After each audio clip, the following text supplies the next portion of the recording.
is Warriors Anonymous. 1, 2, 3 into the 4. The Warriors, they have got 4 in a row. Now they got the bye before they come back for Magic Round. Boys. And it's an exciting time as well. We've got the full squad to choose from on this episode, bringing you Warriors content by a bunch of nobodies. And also this episode is brought to you by warriorsanonymous.co.nz. Get your Warriors Anonymous merch from there today. Now, we've got the lads on. We've got Isaac, who's rugged up.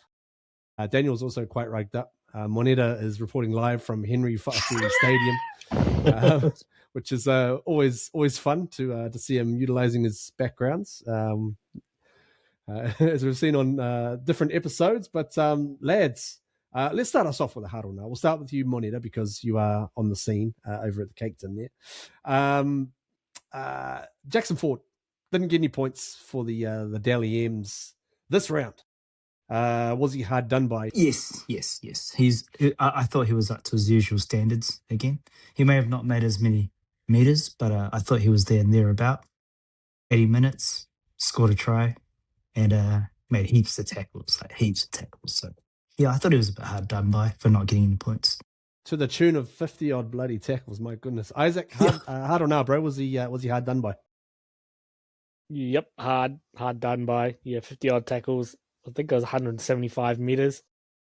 So that's still plenty.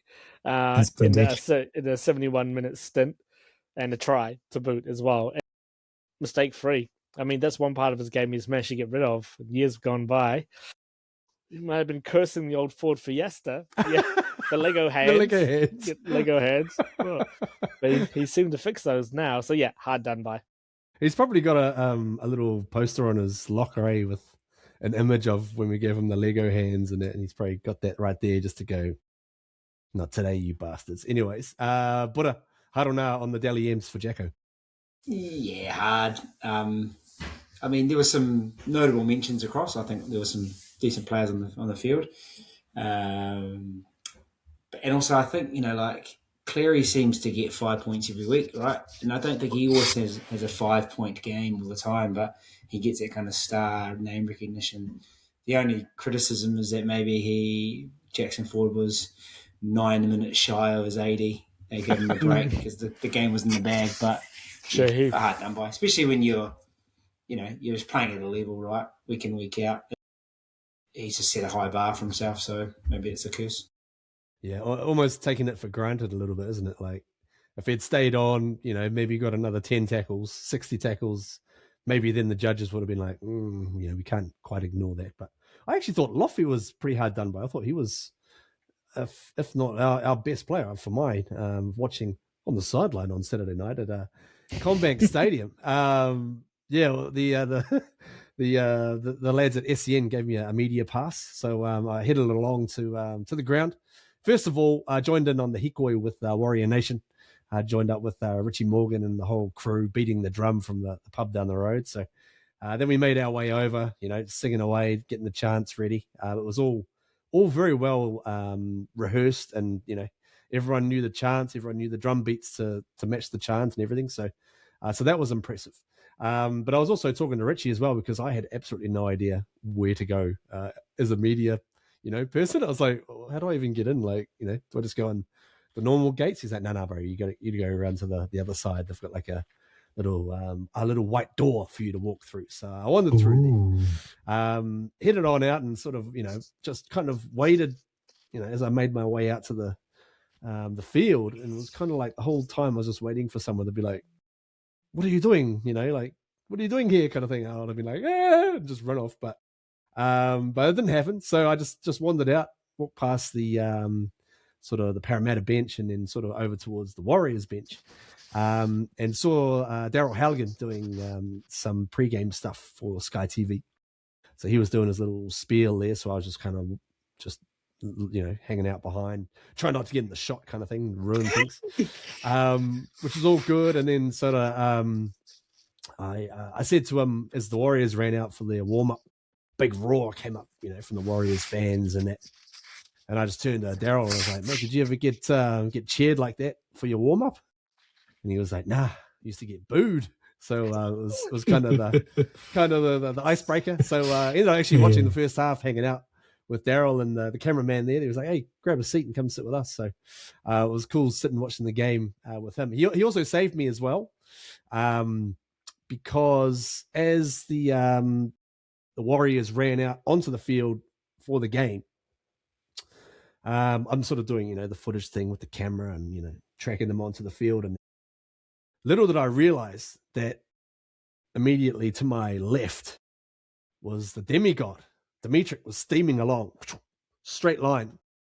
Him and the rest of the reserves come charging out, and I just feel this tug on the back of my shirt to pull me backwards. And I'm like, "Whoa, what's going on?" And then when I looked around and I saw all of these forwards just go straight on past me, I was like, "Oh man!" I was just about to get steamrolled, which would have been probably a fitting sort of Warriors Anonymous moment. It was me thinking, don't do anything stupid, don't do anything dumb. But nearly got run over. But it was really cool watching the game with Daryl. It was sort of like, it's kind of like watching the Sky coverage and having your own sort of analyst there, albeit that he's off air, so he's happy to get into it and shout and swear a couple of times. And I was like, all right, this is cool, yeah. Awesome. Yeah, it was just kind of like we were sitting there just chilling and that, and then all of a sudden he'd be like, "Great catch, Luffy!" And it was like, okay, yeah, cool, all right, sweet. But yeah, it was mean, boys. I had a chat to our man Cam George. I didn't get into the Mana wave just yet because I thought it was a bit early for that. But I see he's been working on it anyway. But I had a good chat with him, and he was pretty keyed up for the game. He goes, "Yeah, I want this one. I want this."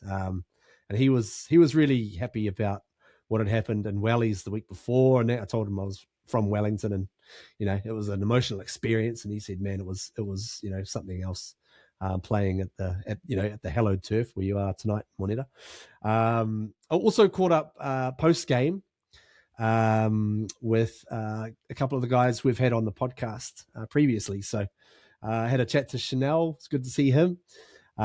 Pretty sure he didn't remember me, so it was all good. I just reminded him. And also Richard Agar as well, the assistant coach. Oh, yeah, had a really, really good chat with him. And it was funny, I was chatting away, and then as we're talking about stuff, the players would run over and he'd say, "Well played, Sammy," and shake his hand and it. And then Sammy Healey would be like, "Oh man, I thought I had that try. I felt the fullback go that way, and I thought I had him on the inside," and that yeah. And also Roger as well. Roger came over, and man, Roger, as good as Roger was, I thought he was outstanding. But the first thing that he mentions when he comes over and talks to Richard, he's like, "Oh man, I just I should have tried to not tap the ball back in, and the one over in the corner when he tried to retrieve the ball and put it down, because he kind of hit his shoulder a little bit." But apparently the shoulder's fine. But he was just ruining the fact that he didn't try and tap it back in rather than try and regather it. And there was also a thing about that the no try as well in the first half, which was, I thought that was, first of all, if it had gone up and stayed a try, I thought that would have been the most bizarre try I've ever seen. But I actually thought it was the most bizarre no try I've ever seen.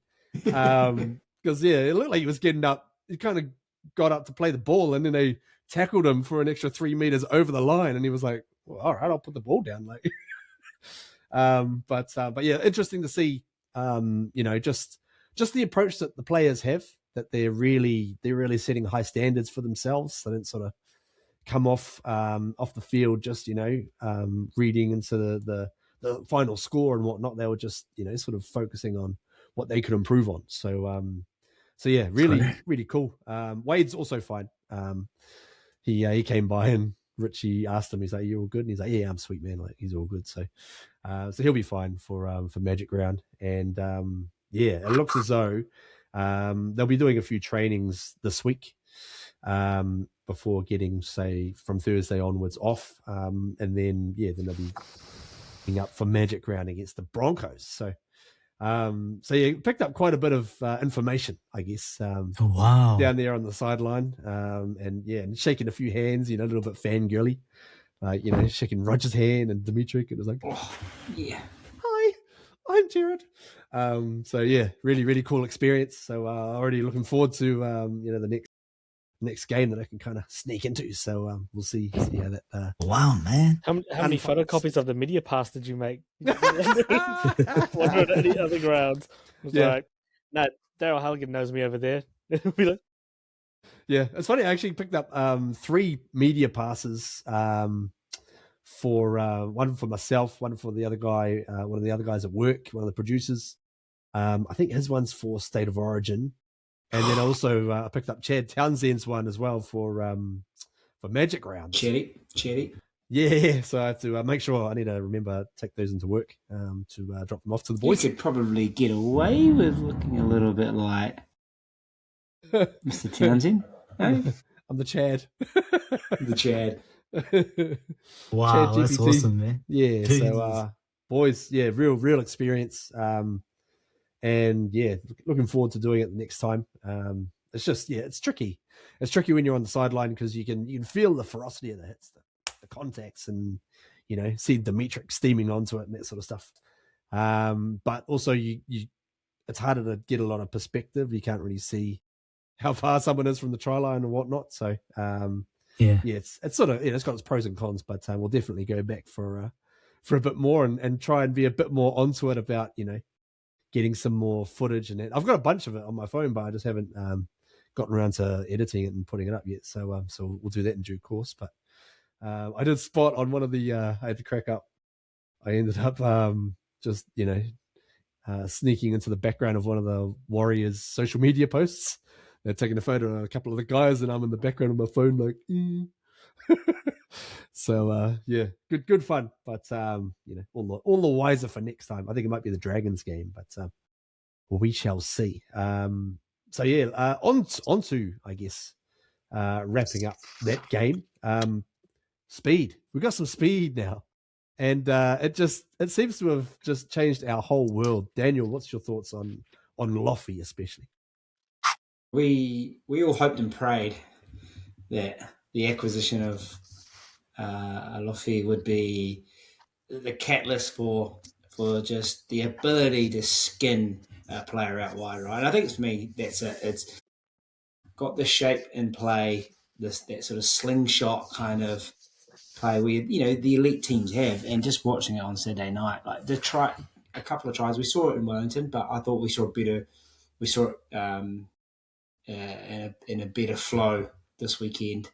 Like just there's only a few players in the competition that can score tries in that position.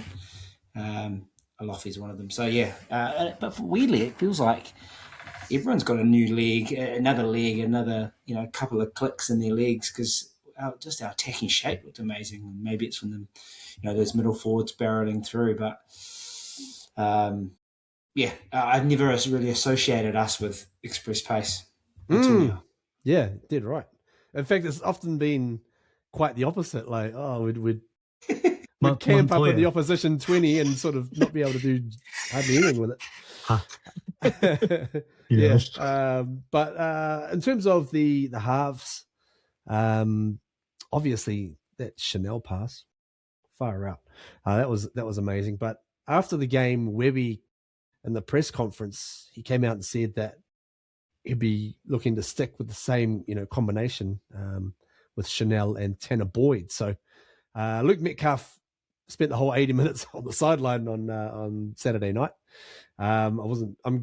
Richie Morgan reckons it might have been maybe because of how the game flowed. But Isaac, what did you make of Webby's sort of new approach with his halves and, not necessarily trying to rush Lukey back in too much of a hurry? He doesn't need to. We're winning, We've got 4 in a row. We got the bye, so it's 5 in a row technically. We'll take it. But yeah, he doesn't have to make any changes. He's not strong-armed into having to make a tough decision because, if Tanner was, a bit iffy, then it might have caused a bit of a problem, a bit of a headache. Or do I start Tanner? Do I start Luke? But Tanner's playing lights out, and CHT's just got a mortgage on that number 6 jersey. So it's only fair that he sticks by a winning combination. So I feel sorry for Metcalf. Obviously, I think everybody does. But if you're a team man, you support the team, and I'm sure Metcalf is a team man. He'll be supporting Boyd because he had his chance in front of him last year, and he knows what it takes to sew up that number 7 jersey. And in fact, you got Lukey coming back. Guys like Chance, Mitch Barnett, Tanner Smith. There's still a number of guys set to be fit. Ali as well. So yeah, you start to wonder. I'm wondering, I guess, from having covered a lot of pathway stuff, I'm wondering who drops the cup, because that could that could create quite a team in the New South Wales Cup side. But Moneta, how worried are you about the fact that Chanel's been in talks with old mate Todd Payton from the Cowboys last week? I mean, of course, I'm a little bit worried. I don't want him to go, but at the end of the day, he's going to do what's good for him. And I don't think before the season you showed that much of interest. I don't think I recollect anything around that, but I think now that he's playing really well and his defense has been outstanding, and he always creates heaps of highlights, because of his defense and now his passing and his ball playing skills. But yeah, a little bit worried, but I think, we just got a lot going on in terms of like depth and stocks. So a little bit worried just because of the way that we're playing, but just the mentality and the attitude of the whole squad, like the man up mentality. I'm not so worried, but I would hate for him to go. Like I mean, he's been a revelation at number 6. I think he's got that number 6 position, I think. Yeah. So I don't want him to go, but I understand if he goes. So yeah. He's another one who's been just the unlikely guy who's been kicking the door down, and it's like, well, I can't drop you guys. You're playing too damn well, which is really cool to see across the squad as well. Buddha, you would have been, I guess, particularly up and about and aroused by seeing Demi from the back fence, the actual back fence on Saturday night. It's just aroused was the word, I think. Just seeing men of that size, just as gladiators, right? Just going at it. We're talking about the game, eh? So men of that size going at it. He's kind of tasked himself, or been tasked, and I reckon this is a fish influence, is to kind of be that guy, bring the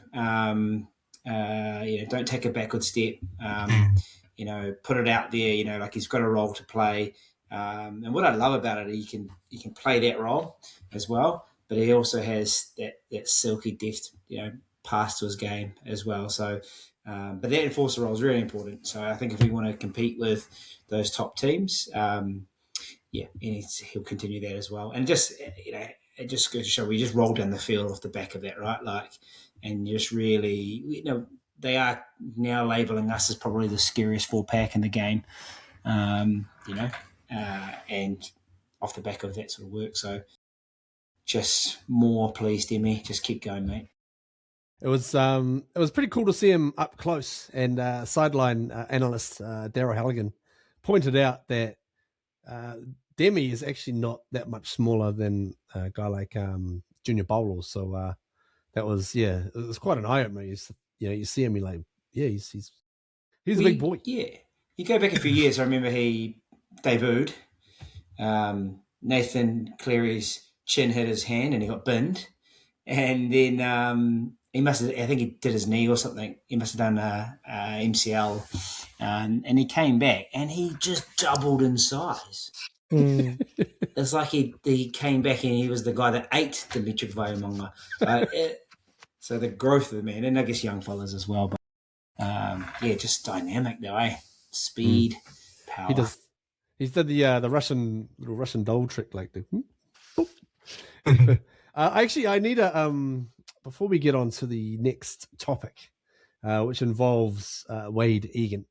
I need to actually just clear something up for anyone who is a first time or early viewer of this podcast, because there's been comments that have been rolling in as to, why are you calling him Wayde Egan? If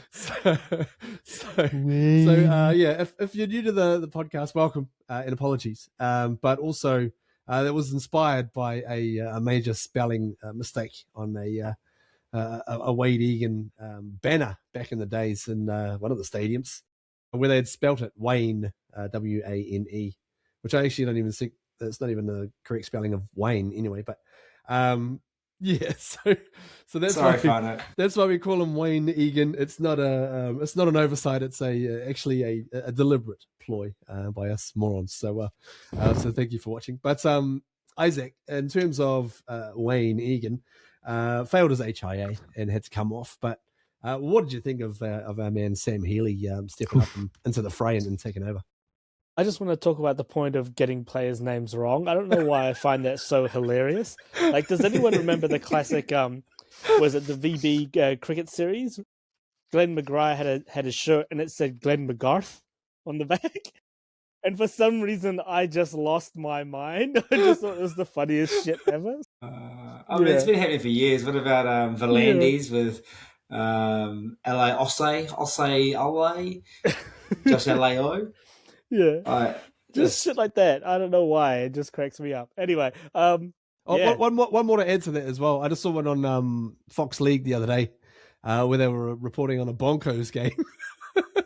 And we were like, get the Boncos. Brisbane Boncos. Yeah, I don't know. That shit cracks me up. Anyway, on a more serious topic. Wayde Egan played good, but then Sam Healey, it's just like a glimpse of the future. You've got, the demigod, you've got Halasima, and then you've got Healey along with this, this new wave of warrior player, right? And he played great for the It's great to see him get a ton of minutes and just show what he could really do. Mick Ennis absolutely loved him on the commentary. He said a lot of interesting comments, getting the juices flowing. Yeah. Yeah. A lot of big men playing on the field. But Healey, he's good, and he's got a good a good person to look up to in Wayde Egan, to master the dark arts of scheming around the ruck and stuff, but then he's got a lot of natural ability to pin his ears back. Just love that sort of speed that he offers around the ruck. It just sort of adds to the makeup of the squad, makeup of the team on the field at the right time. So I love his work. Again, another fantastic headache for Webby to have. Yeah, and it's a good point that we were almost forced into the situation of giving him more minutes, but I think that could be the way forward, both as benefit to him and also to Wade as well, to save a bit of the old the attrition throughout the season. I think that could, just pulling those levers is going to be a real key to what we do. There could be times where I think they could swap. I reckon there could be times where they change up because they've got different games. I'd love to see Healey, kind of learn the sort of craft, the bounce one way, pass the other way. Those big flat balls as well. But that all to come, right? Like he's got the guy ahead of him to show him. But going to need that combo this season. Yeah. Wade's just got that skill of slowing down the tempo and then speeding it up, where I think Healey's just got one setting, and that's just like fifth gear. Yeah, which is great. But over time he'll learn how to, drop back down gears and just sort of manipulate and then use the speed as a surprise. But one point I wanted to bring up about Wayde Egan is I'm surprised he's not in a lot of sort of origin chat. It's all around Reece Robson and Blake Brayley and stuff like that. But I would have thought Wayde Egan's skill set would be tailor-made for Origin, especially with the sorts of players that they could potentially have in that New South Wales forward pack. Who cares about New South Wales? That's a great chat. That's a great chat. I think that's spot on. I love I really love the Tuopiki's try last week, and Wade's work out of dummy half was just magician like, And in fact, he almost, I think if Loffy had sort of been aware to it, I think that short side run. Yeah, he went short side and just tried to create that little bit of space, but Loffy was a little bit behind it, so it didn't quite pan out. But you know, you can just see the little genius at work there, which is cool. A lot of the chat around the game since is centered around Parramatta fans blowing up about the refereeing and the decisions and so on and so forth. Moneta, out on the turf there, can you give us your thoughts on what you saw? I can't remember. There's one player I thought that that the Parramatta were quite hard done by. I can't remember. There was one called. Was it the Ronnie Volkman tackle on the kicker, or? Yeah, I think that was the one. Yeah, that was the one. I thought they were hard done by that one because like he like brought him down too. It wasn't like he was going for the legs. It was caressing him down, down to the ground. Oh god, that sounds quite Let it down easy. yeah. So Trent Darby. And there were quite a lot of 6 agains, I guess. Quite a lot of 6 agains. But and this is probably me just being a Warriors fan. I mean, like, I'm still thinking like we've still got a bit of a tally against us, and we're just kind of getting back into the positives. So I'm always thinking like that to some degree. But if I was a Parramatta fan, I could see some of those calls like that one by against Ronnie Volkman kind of racking them up because I thought that was like, oof, that was a bit unfair. But yeah. So. Yeah, but it's just the way the game's playing now at the moment, eh? They're just playing like really quickly now, which I think teams like the Storm are struggling to kind of keep up with that kind of change in rules and stuff like that. But yeah, I do think Storm will come back eventually, and really sad to hear about Bellamy. Yeah, hoping great coach. But yeah, so. I totally understand Parramatta fans. Yeah, I gotta say that I actually felt that there was, on the flip side, there was a couple of 6 agains against the Warriors, and it was sort of like, what was that? Yeah. And that was there were a couple of dumb ones. There were a couple of dumb ones. We gave it a couple of tackle 4 dumb ones. Like we had on for like 30 seconds. It's like boys. Oh, you're there. How to the sideline, how. Yeah, and they panned it to the video. They panned it to Andrew Webster, and he was like, "Fuck." Because he went Bellamy like he went ballistic. Because like Buddha said, there was a couple like tackles like get up. Yes. Brain explosions. And there was a point where I thought that Eels could actually beat us. Where we were just 18-14. I thought, oh no, here we go. But then our class just showed up, and then we just kind of turned it up. I was less scared. I was less scared in that situation. I just thought, our big boppers would come back. Which is nice. True. But I mean, you're a little bit on edge, right? But I think one tip for the Eels, just one tip, Moses. Shut the fuck up and play the game. Yeah. Like, they're running commentary with the ref. Like, you're getting pumped, man. Play the game. Talk, He just can't let it go. Just whinges. I think even his own fans actually get annoyed at him. It's just like, just zip it. But his influence is quite noticeable. Even if they wouldn't make necessarily a heck of a lot of ground, he just punts it just all the way downfield. Yeah, his kicking game's like, and we were starting off the back foot. I also got to say on the, I thought in terms of that penalty on Volkman on the kick, I actually thought fair enough. Like, because the way things are now, you either get up and you stop the kicker or charge it down, or you just leave him the hell alone. Like, get off him. Like, I thought it was, when I saw it at the time, I was like, that's just a dumb penalty. And if we had done it, because I apply that yardstick. If we had done the same thing, I'd actually be filthy on our player for going up and doing that. It's just like, leave him alone. Like, well, the thing for me is the risk. Like, it's not just a penalty where they are; it's a penalty where it lands. So, like, it is. It's like snakes and ladders, man. You like back down, like it's the big ladder. For the team getting a leg up. So low reward. Exactly. Yeah. And look, Ronnie, to his credit, he's back. Got to give him his dues. Right? He played well. He played under a cloud, right? Obviously, a shoulder issue was like technically medical retirement, right? But he's kind of found his way back, and he played well. He's back there, but he made some silly mistakes. I think he was quite highly penalised, but got a couple of tries. But it was the difference. We were just smarter in certain parts of the game. Just thinking of snakes and ladders, was it like the ladder that went from like number 12 all the way up to about 56 or something like that? Yeah, like a boost, fuck it off. That's exactly pretty much what happened, eh? Like we kicked it from our own bloody 20 or whatnot, and then we went whoop all the way up on their 20. Yeah.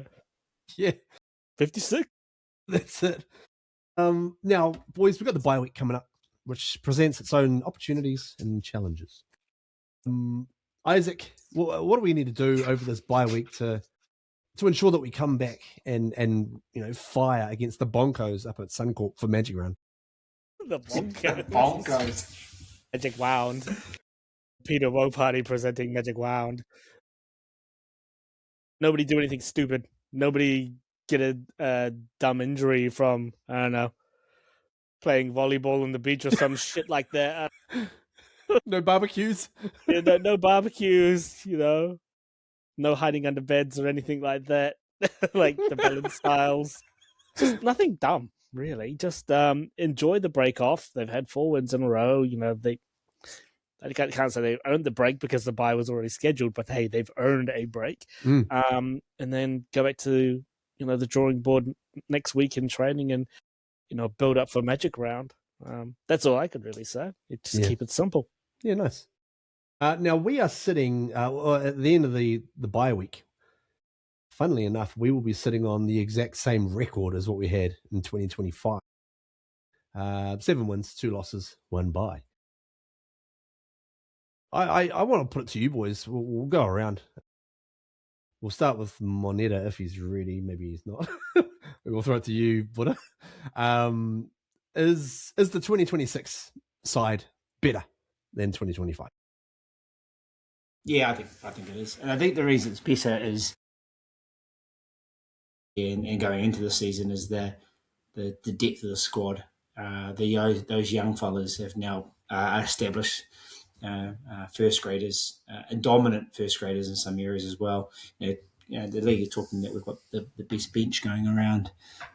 So when you add that, the depth we've got across the board, we've had our injuries. There's been injuries so far. We haven't had, touch wood, the big ones, the big ones, but we've got enough cattle to support it. And I think that's what we got to, right? We got to that position where, I don't know, if you look at compare that 10-game period, if it's 10 games, we just look like a better, more professional, sharper outfit. So I'd say we are a better side. Yeah, nice. Isaac, do you reckon, bro, we're better this year? Yep, we're better this year. I think this team's more adjusted as well to the speed of the game. We alluded to the point about Melbourne team like that hasn't really caught up with the times. This Warriors team squad just looks way more prepared for the way the game is these days. And plus, just the depth when you think of the likes of Barnett, CNK, Metcalf, Leatawa, Rocco Berry. I mean, you could rattle off a ton of names. They're not in the team, but no one's complaining. Like, you can't say that, it's not our full-strength team right now, because at the moment, the way they're playing, it is our full-strength team. So that's just a strange place to be. Whereas last year we had some injuries and sometimes they took the wind out of our sails and made it a bit of a struggle. On the back of that, all those young players that got experience last year, they're really benefiting from it this year. Yeah, for sure. Far better points differential as well, which indicates that we are we were the slow cooker last year, and this year we've got some real I don't know, the frying pan sealing ability as well. Sealing in the juices, and then chucked them in the slow cooker as well, and then finish them off. Michael Innes. That's right. He loves liquor, doesn't he? He loves the juices. He loves liquor. Yeah, but did anyone think that liquor was kind of off as well? Yeah, when he got the try, I thought, here he comes. He's going to bounce back, and then a couple more errors later, and I was like, oh damn, like the dumb little bit down penalties on that Dan confidence. was talking about and stuff like that. You know, Yeah. it's just like, oh, what are you doing, Lecker? Oh. Yeah, he's. I don't know if there's a little. I don't know. Maybe he's trying too hard. Maybe that kind of instance to try and get back into form. Yeah. I think it's one of those things. You get early touches. There's probably talk that they want him, externally that he needs to be a little 10 run a game kind of guy, right? He needs to go looking for the ball a little bit more. And when you play centre, you will do because you have those carries out. So maybe, and I think was it against the Titans? I think when he had a really strong first half, and we had a lot of early ball as well. So sometimes there's that. We talked about that last week, right? Like sometimes those line balls. There's not many edge-back rowers that can fucking hang onto a ball in contact. So let's not give him those ones. Only when Only when he scores. A clear gap. Only when he scores, but not when there's contact there, eh? Like Yeah. I mean, that's just they did that a few times, didn't we? Yeah. But maybe there's a chance for him to. I don't think Warriors fans would worry for him coming in the second half. Laban has done a great job actually, and there's probably a chance that he starts ahead of him. And because you're starting in the bench, the way the game is, it's not a demotion. It's just actually let's deploy our missiles at the end of the game. At tie defence. I like that. Drop the napalm at the end of the in the last 20 minutes or so. Next week, it is bye week. We're going to have a heck of a lot of selection decisions with a number of guys coming back, and I'd love to really delve deeper into that. So I think whoever can make it next week, I reckon we jump into that and give that a nudge in the lead up to Magic Round. Don't forget warriorsanonymous.co.nz. That's the place to get all your Warriors Anonymous merch, support the cause, and until next week, bye week, where we preview the game against the Boncos. I can't stop saying that now. We will see you then to digest it all, and until then, up the wires. To the Warriors. Go Wayne. Go away. The Boncos. La cucaracha ya no puede caminar.